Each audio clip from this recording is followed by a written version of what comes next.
Good afternoon. It's Monday, the 16th of November 2020, just after 1 o'clock. Welcome to UK Column News. Your host today, Mike Robinson, myself, Brian Gerrish, and we're delighted to be joined by David Scott, bringing us northern exposure from north of the border. Almost difficult to know how to introduce the news because what we've got is so important, so serious.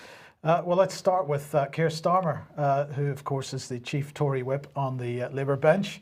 We call him that because he effectively didn't provide any opposition to any of the draconian legislation that the Tory party has pushed through in the last period of time. And it gets worse. The challenge facing the country now is not just how we get control of the virus, but how we get ready for the vaccine. He's been saying this will be a mammoth logistical operation, probably larger than we've seen since the Second World War. So we've got to mobilize ourselves as if it was the Second World War. Undoubtedly, the army is going to be absolutely involved at front and centre of this. He said the government must be quick, decisive and effective so we can give the British people the security that they need. Maybe, Brian, we could welcome David onto the programme. And David, just briefly, security. Again, we're being told that this is all in the name of security. All in the name of security because it's all one big hybrid competition against all other states. So if we have the most effective delivery of vaccines to our people, that makes us secure, allegedly. More on that later. Well, yes, indeed. You any thoughts? Well, it's just there's an air of the third person when he talks about giving the British people. It's like he's not included. We're going to deal with those British people with our policy. Yes. That was more recent than these comments. But here's Jo Stevens at the end of last week. She's the Shadow Culture Secretary. The government has a pitiful track record against taking action against online platforms that are facilitating the spread of disinformation. So we've got the largest logistical problem since the Second World War. It's all about delivery of vaccines, but unfortunately the Labour Party is saying there's so much disinformation with respect to vaccines on social media platforms and the government's just not doing anything about it. So she went on to say it's been clear for years that this is a widespread and growing problem and the government knows because Labour has been warning them. Really? Has Labour been warning them? Well, we'll come on to that in a second and we'll look at exactly whose policy agenda this actually is. She went on to say this is literally a matter of life and death and anyone who's dissuaded from being vaccinated because of this is one person too many. Well, and I asked the question, is this the final solution she's suggesting? And I'm not joking, I'm asking that question. David, that's what I pick up with this. If you're one person too many, the state is simply going to get rid of you. You don't exist.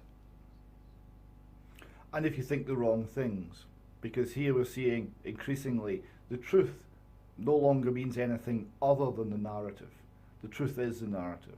To have a different view is to be, in the view of these politicians, both government and alleged opposition, literally threatening lives. That makes you a threat. That allows you to be prosecuted in all sorts of draconian ways simply for saying what you think. Well, of course, last week, as we reported on the programme, Oliver Dowden had said that COVID disinformation is dangerous and could cost lives. Well, look, what basically the Labour Party was arguing was that the government had done enough. They accused the government of having pushed forward with online harms legislation, or at least pushed forward with the intention to bring in online harms legislation last year, but then they have never delivered on it. So the Labour Party was really pushing for this. So any suggestion that this is a Labour Party policy agenda isn't quite correct. Let's just remind ourselves of the timeline on this. So the censorship agenda really started in 2014 with David Cameron's speech to the UN General Assembly. And he was talking about people that were skeptical about 9/11, were asking questions about 9/11. He was calling them conspiracy theories. He was really suggesting that there needed to be proper regulation of the internet. Not much happened then for a few years, but in 2017, Amber Rudd invited the tech companies into Number 10. They met her and they met the Prime Minister of the time, which was Theresa May, and they agreed to various ideas, including various bodies and international bodies to deal with disinformation on social media. The UK and France then announced a joint campaign to tackle unacceptable online content. And at this time, it was all about counterterrorism and hate and so on at that point in time. The agenda has changed slightly since then, but that's what was the main driver.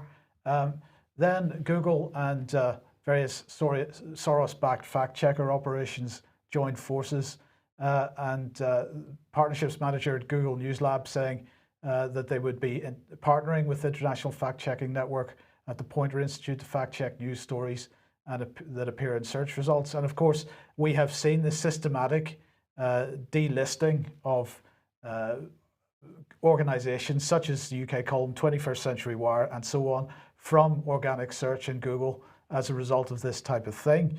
Then we move on. Home Affairs Select Committee, it was hearing evidence on online hate from tech companies. So it's moved from terrorism to hate. Now, this is really important, as we'll come on to in a second. And in fact, it's directly relevant to the vaccines issue. And you may ask the question, what have vaccines got to do with hate, or anti-vax people got to do with hate? You'll see in a second. And then in 2018, Theresa May established the Rapid Response Unit inside the Cabinet Office. And this is the so-called fake news unit. There are a number of other fake news units within government. There's one in the Foreign Office, there's one in the Department for Culture, Digital Media and Sport. They're all working together. They're working with 77 Brigade and 13 Signals. And they're absolutely tracking the way that content is moving across the internet. And of course, if they push forward with the online harms legislation to this point, and they just put the obligation on the social media companies, and make no mistake, the social media companies have agreed to this in principle. But if the government pursues the online harms legislation and makes it a legal requirement for social media companies to simply take material down, then of course the Rapid Response Unit, the other counter-disinformation units, 77 Brigade, 13 Signals, can no longer track how information is spreading across the internet because it's being taken down before it gets shared. It makes it much harder for them to track the networks. And that's, I believe, the reason why they haven't moved forward with this at this point. Then let's move on to 2019, and Theresa May confirmed in February of 2019 that the Rapid Response Unit had received permanent funding. These other bodies have also received permanent funding. It is an ongoing exercise. It's not going away. There's more and more tracking of what people are talking about, what people are sharing, and where necessary, the government is asking social media companies to take information down, and that information is being taken down. And then, of course, in April of 2019, the government published the Online Harms White Paper, and that began as a consultation, and the consultation was completed by July.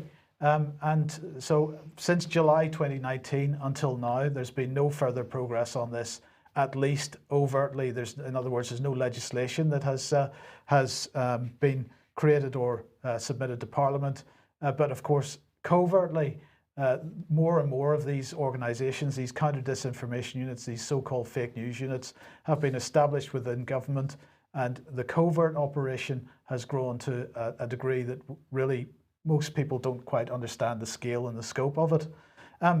But that was up to July 2019. Of course, then there was a general election and Boris Johnson became Prime Minister. And so let's just remind ourselves of his first UN General Assembly speech, and bearing in mind that his first few months of his regime were all about Brexit. It was all about the divorce from the European Union. That was all that was in the news at the time. But Boris Johnson chose to speak about this. The arrival of the internet is far bigger than print, it's bigger than the atomic age, but it's like nuclear power in that it's capable of both good and harm. It is a deep human instinct to be wary of any kind of technical progress. In 1829, they thought that the human frame would not withstand the speeds attained by Stephenson's rocket, and there are today people who are still actually anti-science. A whole movement called the anti-vaxxers, who refuse to acknowledge the evidence that vaccinations have eradicated smallpox, and who by their prejudices are actually endangering the very children they want to protect. So that was his choice of topic. David, how did Boris know that anti-vaxxers were going to be the key area to be criticised by government in the coming months and years? Well, that's a very interesting question, Mike. I was watching or listening to Boris today. Boris was saying, as he went into 14 days isolation, having been, in his words, pinged by the track and trace system, he was saying that he felt as fit as a fiddle. And despite the fact he'd not long ago had COVID-19 and was overflowing with antibodies, that it was the right thing for him to go and isolate himself for 14 days. So this would rather suggest that Boris knows nothing about science, nothing about the immune system, nothing about how vaccines are claimed to work, and doesn't really understand the subject. And his categorization of people who have questions about vaccine safety as anti-science is simply fake news. Okay, so let's just get to this issue of hate, and here it is. Because the anti-vax industry, this is a report from the Centre for Countering Digital Hate. Anti-vax has become an area described as digital hate, that this type of organisation would be in the slightest bit interested in it. So that the headline there, the anti-vax industry, how big tech powers and profits from vaccine misinformation. They are extremely unhappy with the fact that, well, they claim that Google is making $1 billion a year or something from advertising from the anti-vaccine campaign groups and so on, but they're doing nothing to take those adverts down, despite the fact that they gave an undertaking that they would. So this has now become an issue of hate, David, and I've got to wonder why that would be. It's incredible. The anti-vax industry. Yes, as you look across this, okay, Google might be making money everywhere, but the anti-vax industry, this is a strange reversal of the truth. There is, of course, a vaccine and very well connected pharmaceutical industry that does make billions in profits. A good deal of it from vaccines, the safety of which is certainly questionable and is increasingly underwritten by the taxpayer. And that's the industry. And remember, the people who are assessing the safety of vaccines are essentially the pharmaceutical industry with their lab coats on. The conflicts of interest are legion. That's the industry we should be looking at. That's the industry the mainstream media should be examining. And once again, they're not doing their job. They're simply putting out a narrative that doesn't have any relationship with the truth. Okay, well, David, let's move on to the British Medical Journal then. And here's an editorial: COVID-19 politicisation, corruption and the suppression of science. Yes, this was very striking. I mean, the BMJ has been increasingly putting out very interesting articles and quite hard-hitting.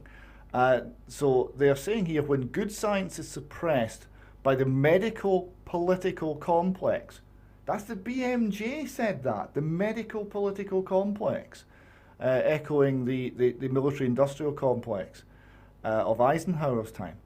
He says, they conclude, politicisation of science was enthusiastically deployed by some of history's worst autocrats and dictators, and is now regrettably commonplace in democracies.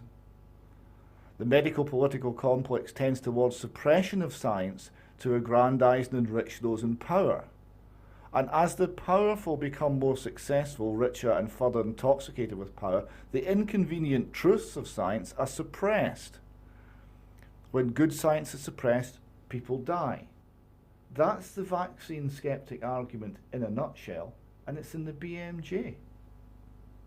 This is good news, David, isn't it? Because we are starting to see this material creeping through into the so-called mainstream press and media, and we know that there's journalists who would like to report more on this subject, but they're saying that they're being closed down by the editorial teams.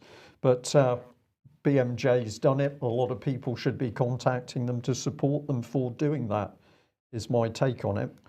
Okay, now if you like what the UK Column does and you would like to support us, then please head over to ukcolumn.org/community. There are options to help us out there, and that'd be very much appreciated.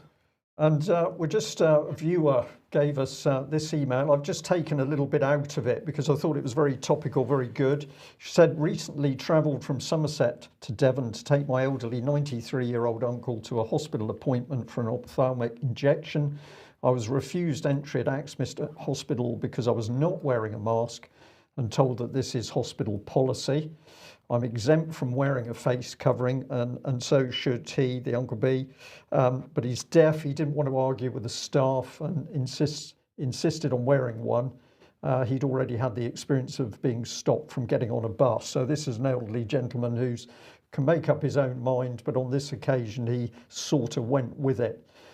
So the email goes on. I, on the other hand, quoted the information on the government website with regards to the wearing of masks, the fact that I do not have to wear a lanyard or prove my exemption. The staff at this hospital, I spoke to 3 of them, all held the line that it is to protect patients. All bar one who was behind a plastic screen, they wore masks. We were the only ones in reception, and at his appointment there was only one other person. None of the staff understood the law around discrimination and exemptions. I was refused access to take him into his appointment. I had to ask them to take him to the appointment. The sad thing about this is it upset him because I was argumentative and I would not back down. I was given a leaflet called wearing a face mask and told I must wear a lanyard or complete tracing forms. The leaflet mentions nothing about our government's advice around exemption and quotes in the first instance the World Health Organization. So I'm just going to put the label on that beliefs have become law. But Mike, this is, well, I use the word all the time now and I don't know what other word to use. It is so dangerous because we don't have proper law and facts and evidence of the law. We've got people who believe they know what's going on. They can only believe because the government is giving a whole range of different messages. But what is the key part of that email from me? That the family members have been turned on each other by the policy. So thank you very much for sending that in. And it's just illustrating how dangerous this government applied psychology is. Now, last Wednesday, I think it was, we covered this. This is the TED Tenders Electronic Daily, the MHRA, the Medicines Healthcare and Regulatory Authority, was pushing out this contract award notice. Now, I called it a tender. That was incorrect, a tender document. This is actually a contract award notice. Results of the procurement procedure for supplies, and this is what they were wanting. The MHRA urgently seeks an artificial intelligence software tool to process the expected high volume of COVID-19 vaccine adverse drug reactions and ensure that no details from the ADR's reaction text are missed. So I got an email from somebody, thank you very much for this, correcting me on what I said last week. He said, I've worked as a procurement manager in the public sector for over 20 years and have managed many EU tenders on behalf of various government agencies. Thank you for the information on the MHRA tender. This is actually an award notice rather than a call for tenders, a fait accompli with no completion date due to extreme urgency, usually in my experience done to deal with a done deal that has been agreed in advance with the notice published just to satisfy the public procurement regulations and prevent legal challenge from other suppliers, as there's a time limit for this. The contract was worth £1.5 million and it's been awarded to Genpact UK and is almost certainly signed already. Thank you so much for the great work you're doing, and so on. So that's what JB said. Thank you very much for that. Well, here is Genpact UK. This is their website. Adapt and Rise is their headline. Building resilience for communities, people and businesses. And I just wanted to sort of highlight the types of things that they do. So their core business services are things like commercial lending and leasing, Cora collections, Cora customer support, mortgage and loan organization they have. They've got some onboarding, some property and casualty claims management, some property and casualty underwriting, trade promotions management, wealth management. They've got finance as a service. and various other things like this, credit risk management. So I'm not saying a huge amount about AI and software development, but I'm sure that they must do that as well, although it's not sort of listed as one of the key solutions. Let's correct the undertone there for me as you read us through that is that they're a bit of an enforcement agency. That's what I pick up from that. Could be. Maybe I'm wrong. Could be. Well, look, we asked some questions of the MHRA and, well, we got some answers. So thank you very much to the MHRA for this. So first of all, I asked, why is it being advertised at the EU level? Is it also advertised in the UK? Well, they simply said, well, actually that award notice is visible globally, including in the UK, as is published on Contracts Finder and the EU Tenders electronic daily portal, which is the one that we showed. I asked what impact will the end of the transition period have on the contract, and the answer is none. It'll not have any impact apparently. And then finally I asked what is meant by the expected high volume of COVID-19 vaccine adverse drug reactions. What kind of volume is the MHRA expecting? And this is what they said. A number of previous vaccination campaigns have been considered in order to derive estimates of ADR volumes that might be anticipated in a forthcoming vaccination campaign when a COVID-19 vaccine or vaccines become available. Actual numbers of reports will be dependent on the numbers of doses administered and the use of concurrent treatments, for instance, to manage fevers. And they say, our past experience with other new immunization campaigns is that we tend to receive around 1 yellow card report per 1,000 doses administered. We're preparing our surveillance systems on that basis. And they said most of these ADRs are mild and short term and not everyone gets them. And they've ended it by saying it's important to note that a report of a suspected side effect is not proof that the vaccine caused it, but a suspicion by the reporter that the vaccine may have caused the side effect. So let's keep in mind they're saying a yellow card is what they're talking about, with 1 ADR per 1,000 doses is what they're saying. And they're saying that that figure has been arrived at based on their previous similar types of rollouts of a novel vaccine. But they're said that the reason that they give this tender award for this particular AI system was because their legacy systems couldn't cope with the load. So I'm not quite sure how that works. And we've got to remember this particular quote, that this was their justification for the notification, for the notice, that it was strictly necessary. It's not possible to retrofit the MHRA's legacy systems to handle the volume of ADRs that will be generated by a COVID-19 vaccine.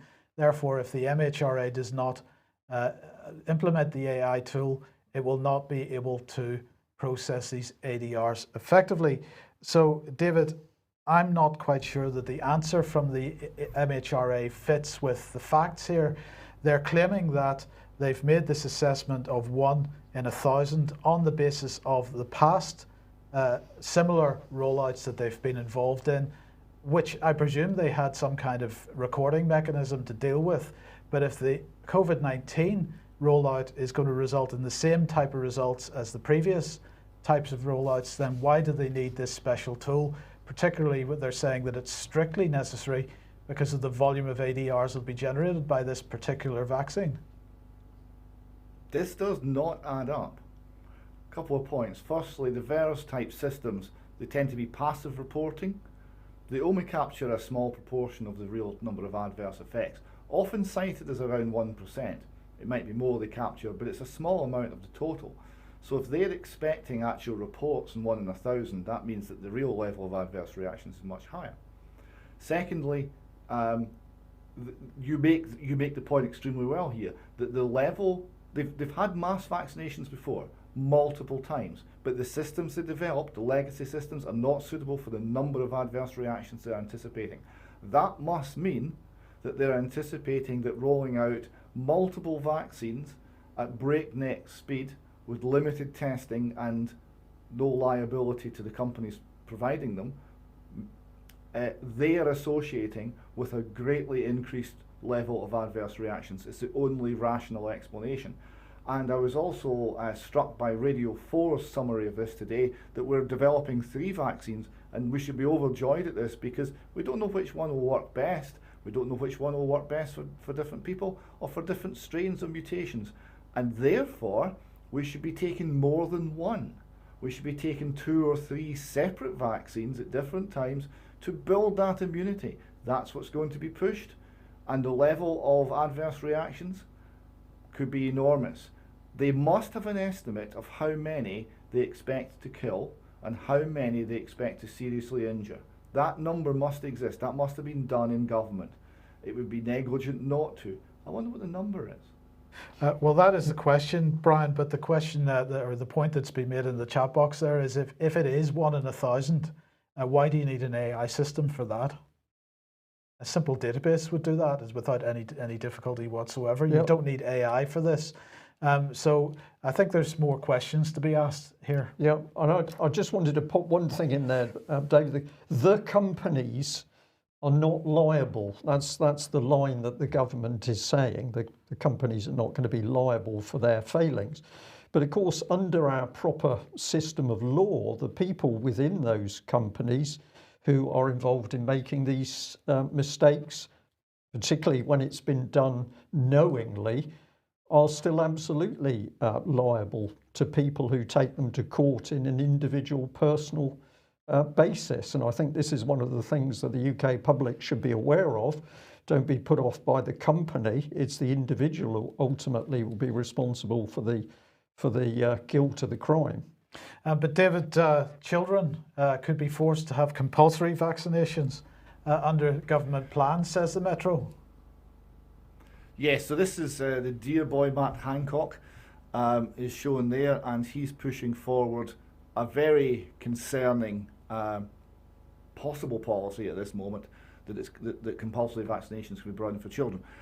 He said, we need a massive drive to get these vaccination rates back up. I have said before that we should be open-minded and frank. What I say is that when we, the state, provide services to people, then it's a two-way street. You've got to take your responsibilities too. I wonder what exactly that means. So I think there's a very strong argument for having compulsory vaccinations for children when they go to school, because otherwise they're putting other children at risk. So we're going to deny education to people unless they submit to vaccination. So that's the plan. Now he continues, now you've got to make sure the system would work, because some children can't be vaccinated and some may hold very strong religious convictions that you would want to take into account. But frankly, the proportion of people in either of these two categories is tiny compared to the 7 or 8% now who don't get vaccinated. So do you see what he omitted? He omitted people who are looking at the risks, consider that it's not safe and effective, and they do not want their child to have a vaccination. He's omitting free will and rational judgment. You can have a religious exemption, and that sounds like it'll be very difficult to get. You can have a medical exemption, also that will be very difficult to get, because you'll maybe get that if someone in the family has already been damaged by a vaccine. Or you have to comply, or no education for you, Sonny. Okay, so where does that bring us? To Del Bigtree? Now this, well, I was just pointing out, this is the High Wire is also picked up on the award of that contract for looking at vaccine damage. And they were also, this is an American internet-based news program, and they were also stunned by the language, that it was admitting that they were anticipating huge numbers of adverse drug reactions, and just taking this as the normal course of events, and not informing the people about it, but putting in AI systems to monitor it. Yes, indeed. Well, okay, look, let's move on to police, and we'll start off with the Mail here. Police officers stop Evangelical Church from holding baptism services attended by 30 worshippers for breaching lockdown restrictions. Now, of course, Alex Thompson highlighted a case from, I think it was from Wales, a week or two ago, very similar to this. So what's this one about then? Yeah, this is the Angel Church in Clerkenwell in London. So the pastor, Mr. Reagan King, wanted to hold a baptism, and this was the police response was 2 vans and a police car parked outside the church, essentially barricading the door to prevent people entering, and a confrontation between the pastor, the worshippers, and the police. The press turned up, and the Mail Online has photographs of the police entering the church, and the pastor he advised that he wanted to hold this baptism in defiance of the restrictions because he served a greater good, and there was a standoff and a negotiation, and some sort of limited outdoor service took place. So what we see here is that the police are closing down religious ceremonies, closing down baptisms in this case. That freedom of religion, along with all the other freedoms, and freedom of conscience and freedom of expression, are all being sacrificed to the great God COVID. And you just wanted to include this quote from Hannah Arendt here: although tyranny may successfully rule over foreign peoples, it can stay in power only if it destroys first of all the national institutions of its own people. Yes, I thought that was absolutely to the point for this. Can anyone name an institution that is not being completely undermined by the current panic and COVID scare? Take the police, for example. Their relationship with the public is being utterly destroyed. As I think we're just about to hear. We certainly are. Now, we've had a great deal of information sent in to us over the weekend about activities of the police around the country. We can't deal with it all. We've put a selection together here, and I hope that what we've put together is correct, because there's so many different sources. First of all, I'll say a big thank you to people who sent this information in, particularly for the people who've produced these images and the video clips. If we miss anything out, or if we get anything wrong, contact us and we'll correct it. But let's have a look at what we can show you. And the first thing is a couple of stills that were taken inside a gym, the RIP gym. This is up in Merseyside, I believe. And basically we're seeing the police arriving en masse because the owner hadn't shut his gym down. And then the video sequence we're about to see takes place on the street outside. Because it would seem he didn't move away from the scene quick enough. So let's have a look at that video clip. Dave, don't swear it.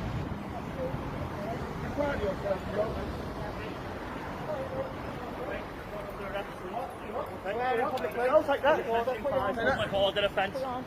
You don't have to say anything, but it may harm your defence. Damien, don't resist them. Fuck you lot. What are you trying to do? I'll go down in a minute. Fuck off. You're going to freeze if you don't get down. Damien, don't let them spray you. Damien, don't let them spray you. Right. Yeah.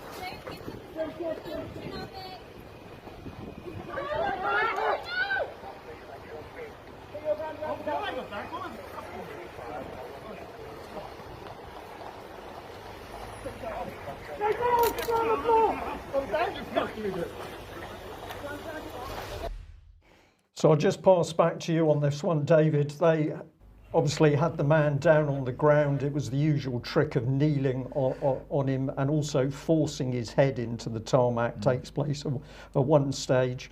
The lady's very upset. She's filming. What then takes place is that he's bundled off, and the police come after, I believe it's his wife who's doing the filming, and she's arrested and handcuffed as well. So for people watching overseas, we are clearly now moving very quickly into a police state in UK. Utterly brutal behaviour by the police. They don't talk to members of the public anymore. They simply go in mob-handed. I don't know whether you want to respond to that just very quickly.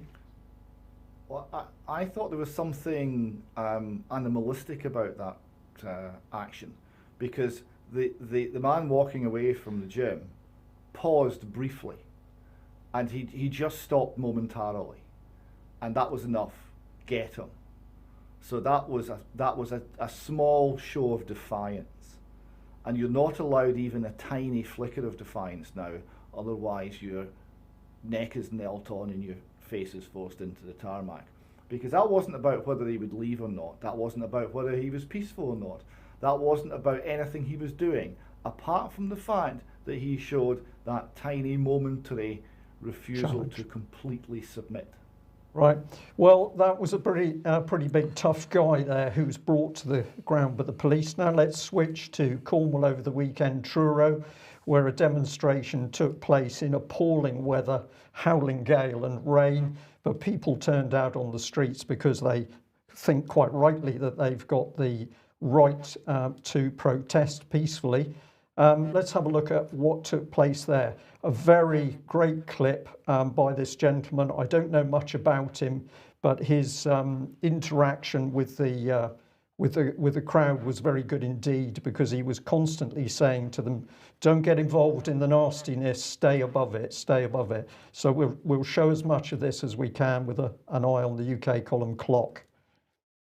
Rise above, I've got off a mind to have a word with one of these bobbies about where they've taken our boy Lance. Excuse me. Excuse me. They took Lance, they promised they'd tell us where they were taking him, and then they've taken off and they haven't told us where they're taking him. Excuse me, you've taken off. He's promised me before he left, ma'am, that he would tell us where they're taking Lance. He's already been intimidated, and now you're lied to the... Tell us where he's gone. They kidnapped him. Where is he? Where is he? They're refusing to tell us where Lance is. The local custody units for here are either Campbell's. Yep. Campbell, that's what they... Right. I do not know. I think you do know. No, I don't know. Promise? I absolutely I'm a really good... I can look in the eyes and like, oh, I can tell you. It's basically local custody units of Campbell and Newquay. Right, how do we find our guy? Local custody? Sorry. I'm just saying. I can't hear you too. Come on. The local custody units, which is where Campbell and Newquay. Yeah, that's as far as we've got so far. No, if I'm being recorded, I won't know where. Okay. Well, wait, no, we'll top the live stream. Hang on, I'll have a little wander. We're having a negotiation here with the officer. She doesn't want to be recorded, so I'm just going to stand around, film all these lovely people that have come out. We've still got quite a crowd here. Rise above. We have tried to be really polite with the police, and they have taken off, naughty boys, with our boy Double MC, and haven't told us where he is. I've heard we've had a young artist, activist, dancer, also been arrested. We'll just see these boys off. Hang on. Rise above, guys.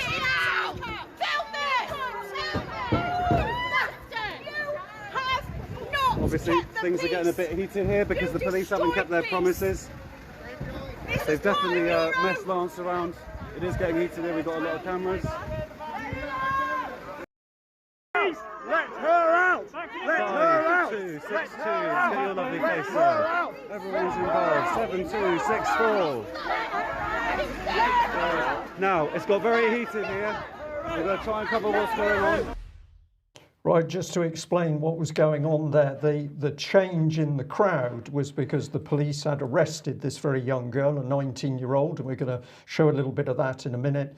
They bundled her into the van, but there was then discussion between the police and the crowd, and essentially the police, who showed all the signs of wanting to get away from the demonstration, said, well, if you give us a clear path for the van, we'll let her go. So initially the public did, and of course the police didn't keep their promise, and therefore the public got very angry. All they did, though, was walk slowly in front of the van, but so aggressive were the police that they eventually hit that young gentleman making the video clip. You can hear the van hit him.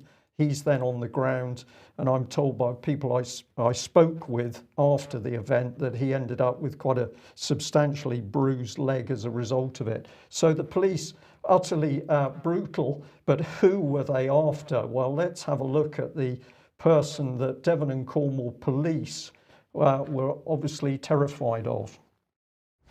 Who we really are, and to live from our hearts. And I believe that we must live from our hearts, and we must live. Yes. Well said. Yes.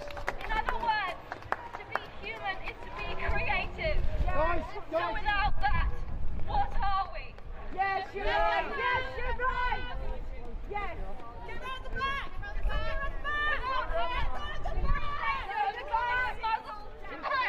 Terrified masses also ask for orders. Stopping their speaking. What's the peaceful protest?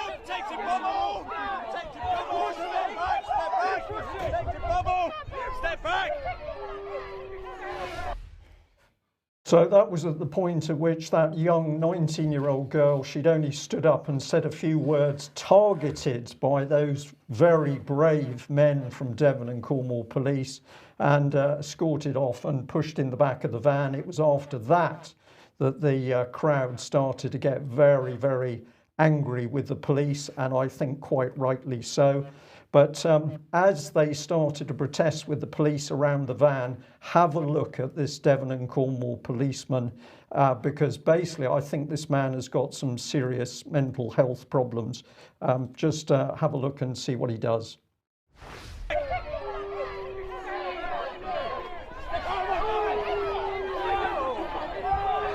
Step out of the bubble! Step back! Step back! The warning's been given!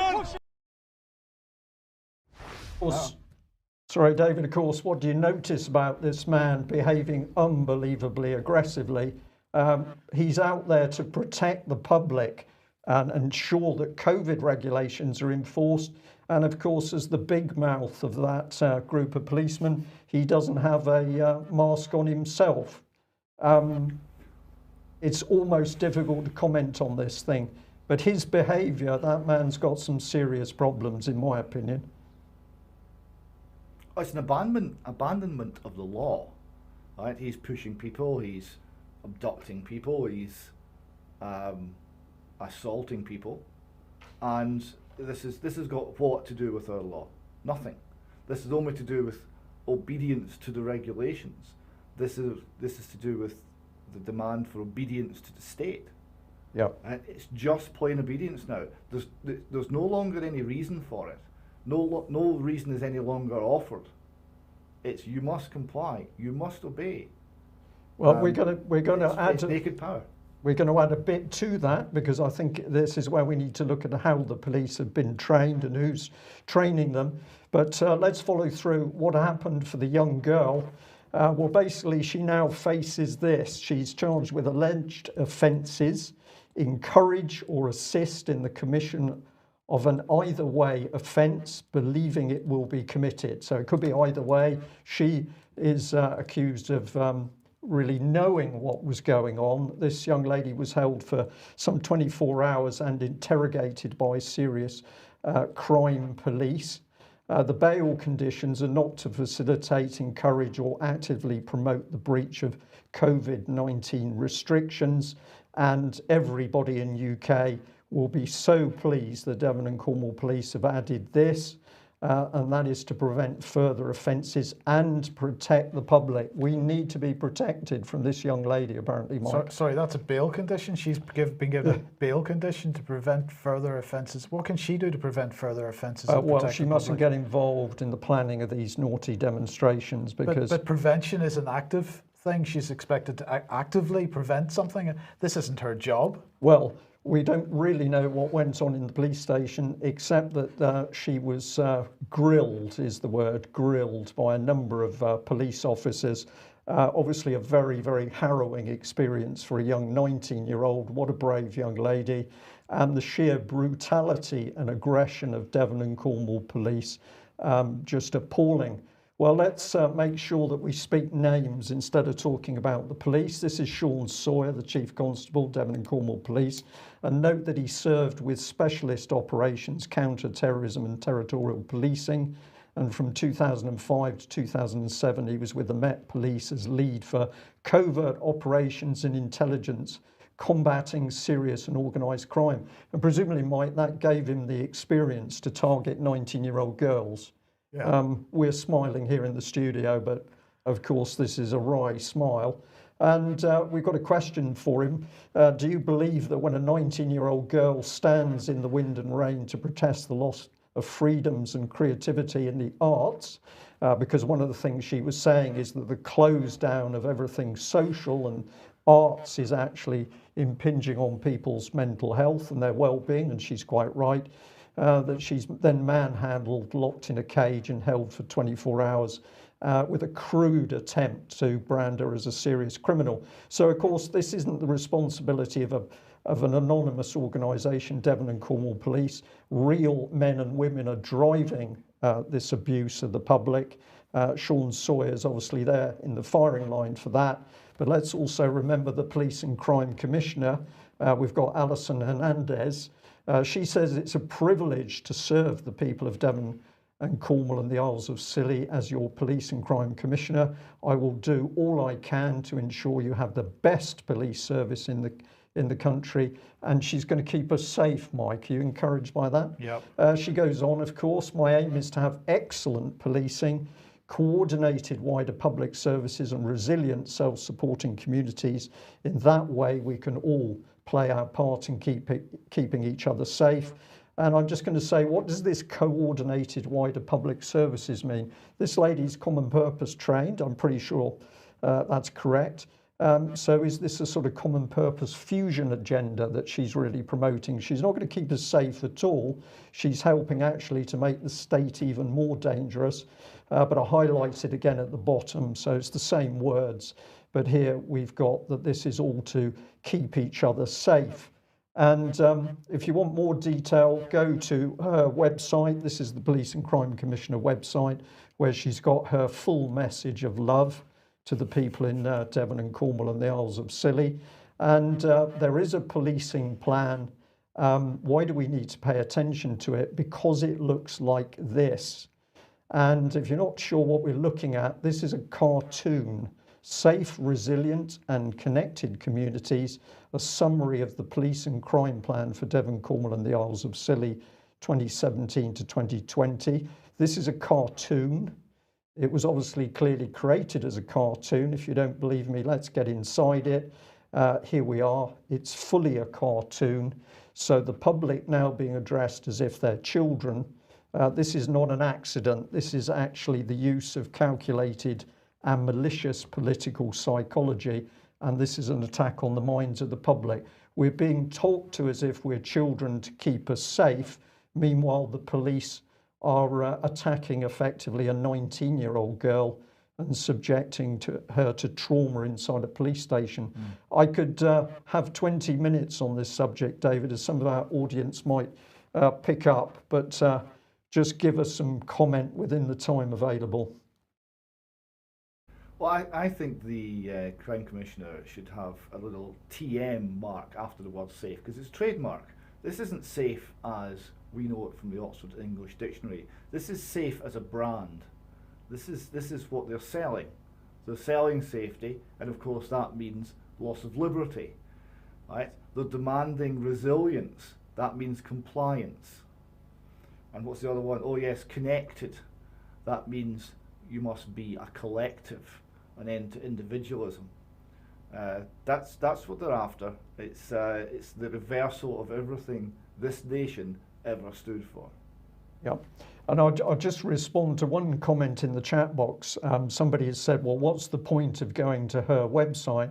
One of the big points of going to Alison Hernandez's website is that she is actually asking for feedback from the public in order to assess how well she's actually doing at policing Devon and Cornwall and the Isles of Scilly.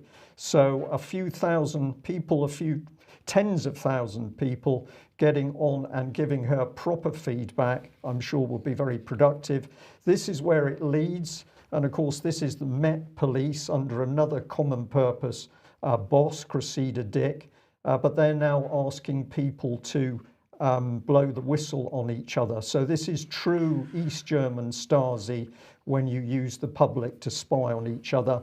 And I'm just going to cap this bit off by saying that we can see that the police have become thugs. This is not an accident. This is the way that they have been trained. And we know, of course, amongst other training organisations, Common Purpose was in the very early days, in the mid-80s, helping to reframe the minds of our police. And so we can see that these political agendas are being pushed through with the use of applied psychology.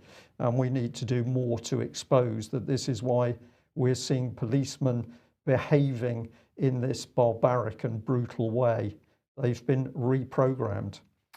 Well, of course, everything is being reset at the moment, and well, everybody will be aware of the World Economic Forum's Great Reset, the New Green Deal, and so on. An urgent need for global stakeholders to cooperate in simultaneously managing the direct consequences of the COVID-19 crisis to improve the state of the world. The World Economic Forum is starting the Great Reset initiative because we're going to build back better. Biden's going to build back better if he becomes president.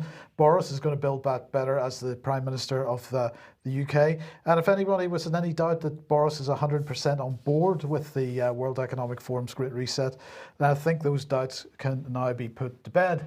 So here is Boris, stroke Al, to his friends, because he said, over the weekend, I'm going to reset my government. He didn't actually, these weren't his actual words, this is paraphrasing what he said, but he did use the term reset. I'm going to reset my government by setting up a new policy board.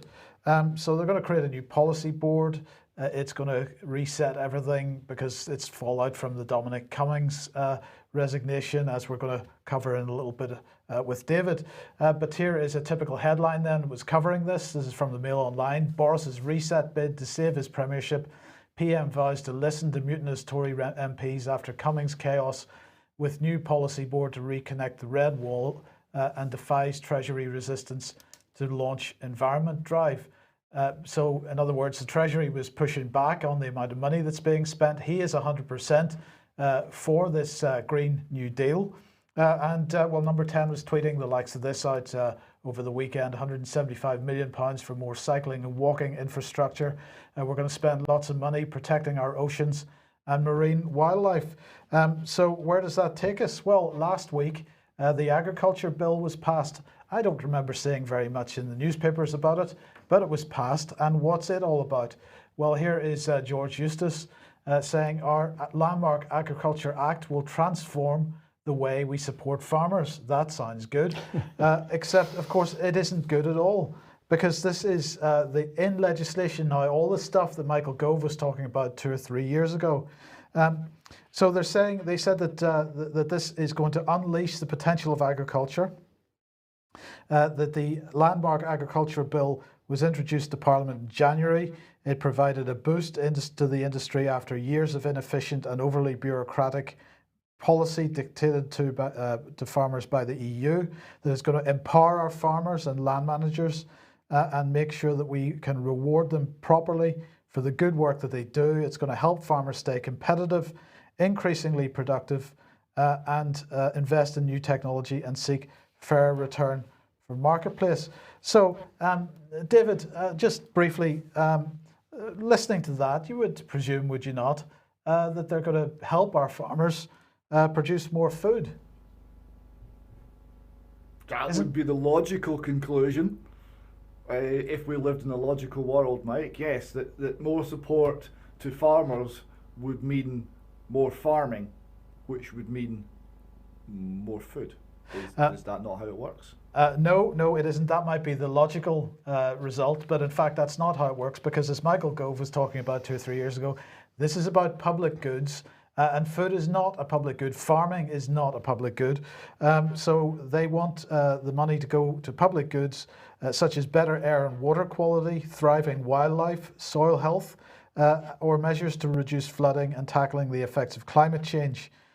So this is all about doing less farming and turning farmland back to wildflower meadows and woodland and these kinds of things, and basically getting rid of centuries of land management practice, which has been developed.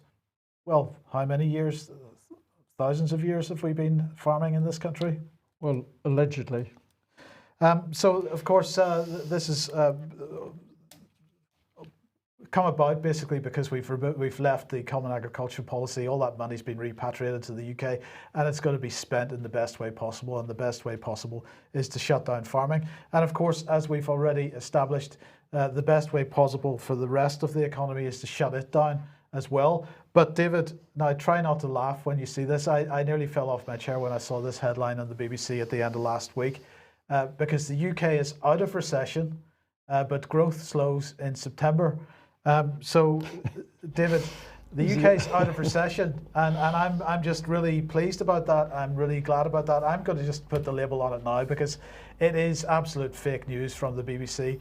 If you shut your economy down and it's not doing anything anymore, and that causes a recession, because the definition of a recession is that you've got falling growth for 2 months in a row, and then you've got rising growth for 2 months because you start in some small way, start the economy back up again, then of course, by the technical definition, you might be out of recession. But David, any suggestion that we're out of recession is absolute cloud cuckoo land. It's bizarre. I mean, you think the BBC could maybe manage to compare now to a year ago. You think that wouldn't be beyond them, and they might, tell us that information, because obviously the economy's much smaller, everything's much worse, people are much more desperate. But no, the BBC is the eternal sunshine of a spotless mind. Do you think Rishi's mind might be clouded by the fact that he runs a 500 million small little hedge fund to help him get by? Named after Crowley's religion. Yes, it might be.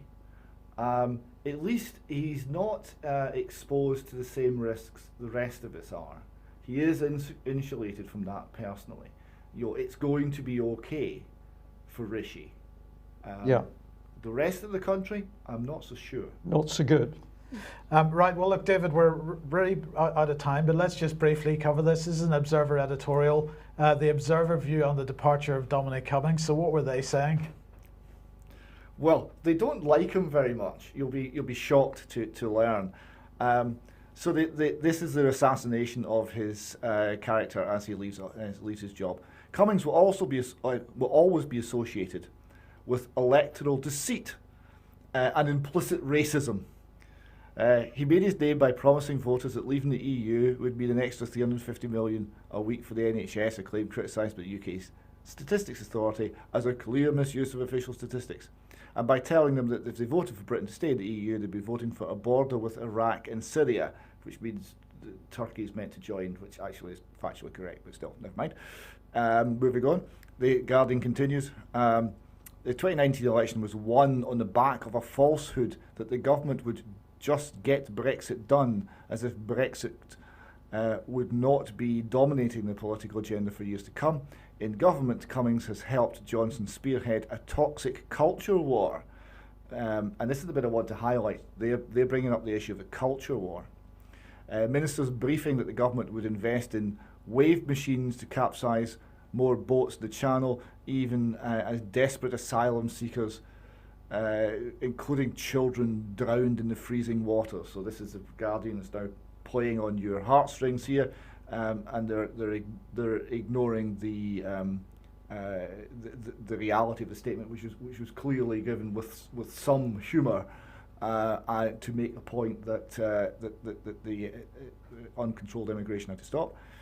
And he also complained that he was picking fights with anti-racism campaigners in the wake of George Floyd's murder, virtue signalling against political correctness by waging war on the BBC over last night at the proms. So these are all the reasons that we quite liked Dominic Cummings. So the Guardian really didn't like him, but I want to emphasise the point, they're talking about a culture war. This is what they see Cummings as representing, and I think they're right. The Telegraph agrees from a different point of view. They write, the fall of Dominic Cummings is a triumph for the blob. His departure is merely the latest example of how difficult it is to reform Britain from inside Whitehall. And this piece from Stephen Pollard concludes with, which brings us back to Dominic Cummings and his rise. His reputation was made by the Brexit vote. There could be no greater example of how reform, which will change Britain forever, was achieved not by internal Whitehall or institutional pressure, but by the opposite. It was only when a new external tool, a referendum, was introduced that Brexit became possible. There has been no such device available to Mr. Cummings in Downing Street. He has had to work with the system, even as he's sought to change it. And that is one reason why he has left Number 10, and the system, the blob, remains. So they're saying that his attempt to generate change within Whitehall has failed. The Whitehall mandarins have triumphed, And the Guardian pointing at the culture war, I think, is correct. And I think removing Dominic Cummings shows that the culture war is over and that Boris Johnson and the Conservative Party have surrendered. I think this could well be true. I'll just add into this, several people in the chat box have said, well, what we're actually looking at in looking at this corrupt government system is a cult. And if you're not part of the cult, you've got to go. We can't have other cults. And I think there's, excuse me, something to be said in that. The other thing is that one of our viewers, who clearly was in a very informed position, said, well, a couple of days ago, I'm sorry, UK column, you got your estimate of the number of people working for the Cabinet Office wrong. We'd pointed out that it was up to 7,000 people. And we're now being told, and I have to say I am paying attention to the particular source speaking to us, you're actually dealing with 14,000 people. Now, if this is true, and I'm going to say I can easily believe this is true, we're dealing with a government inside a government, that is the cult, and these people are going to crush anybody who doesn't fit the mould. 10 seconds, David, before we end. Well, I mean, this is it. It's all about compliance. We see it in every aspect of government. Compliance is everything. No one will resist. If you work for the state, you're almost certainly too frightened to resist. It's your job, it's your career, it's your house, it's your mortgage. The state has you, and you will do what you're told. We need to overcome this. We need to start standing on the law. We need to start treating each other as human beings and not following rules and diktats when it's against either of those principles. Yeah, thank you. I think that we're just gonna end, David, on this one. My favourite meme of the week. This is a Ghostbusters variation. The ghost is wearing protective gloves and a face mask, and it says, "I ain't afraid of no hoax." And I love that dearly. Yeah. Okay, that's very true. Well, I think we're going to end on a note today and say that if in the southwest of England we allow the police to brutally arrest a 19-year-old girl for being brave enough to stand up and say a few words in public, if we allow this to continue, we deserve the future that's coming. What should be happening now is that hundreds of thousands of people should be bombarding their local MP. They should be speaking to Devon and Cornwall Police. They should be talking to the Police and Crime Commissioner, and they should be demanding that these outrageous charges against this young girl are dropped. If we don't protect a 19-year-old, the government is saying they're going to inject our children. It's pretty obvious to see what comes next. So sitting at home is not enough. You have to do something. Polite letters and emails sent in a forceful but reasonable way have an amazingly big effect. So we'll see what happens. But in my opinion, that young lady has got to be levered out of the clutches of Devon and Cornwall Police as fast as possible. Otherwise, it could be any or all of us. Thanks for joining us. Bye-bye.